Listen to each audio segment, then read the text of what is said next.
একটা হাদিস বলছি, সুসংবাদ। আল্লাহ রাব্বুল আলামিন বলেছেন, হে আদম সন্তান, আমার ইবাদতের জন্য সময় বের করো, আমার জন্য, আমার ইবাদতের জন্য সময় বের করো। তোমাকে দুটো জিনিস দিব, একটা হচ্ছে তোমার যাবতীয় দুশ্চিন্তা আমি দূর করে দিব, টেনশন বলে কিছু থাকবে না আপনার, এবং তোমার দুই হাতকে আমি সচ্ছলতা দিয়ে ভরে দেব। শর্ত কি? আমার ইবাদতের জন্য সময় বের করো, আল্লাহর জন্য সময় বের করেন।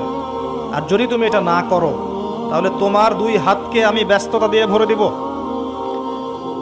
এই যে কপালে অভাব লিখে দিবেন আল্লাহ, কোনোদিন অভাব দূর হবে না। আল্লাহ পাক আমাদেরকে তার ইবাদতের জন্য সময় বের করার তৌফিক দান করুন। এখন যৌবনকাল, এত তাড়াহুড়ার কি আছে? পরে ভালো হয়ে যাব। শয়তান এভাবেই ডিসিভ করেছে, প্রতারিত করেছে। যদি পারেন একটা উমরা করে আসতে পারেন, যদি সুযোগ হয় উমরা করে আসতে পারেন। সেখানে গেলে আপনি ফিল করবেন রমজান কি জিনিস। নবী সাল্লাল্লাহু আলাইহি ওয়াসাল্লামের রওজা জিয়ারত করবেন, আপনার মনের মধ্যে একটা চেতনা কাজ করবে। কিরকম চেতনা? নিজেকে ছোট মনে হবে। তার কবরের সামনে দাঁড়িয়ে সালাম দিবেন, পাশে দেখবেন আবু বকর সিদ্দিক রাদিয়াল্লাহু আনহু শুয়ে আছেন, পাশে ওমর ইবনে খাত্তাব। আপনাকে নিজেকে ছোট মনে হবে। আপনার মধ্যে যদি বিবেকবোধ থাকে, স্বচ্ছ মন থাকে,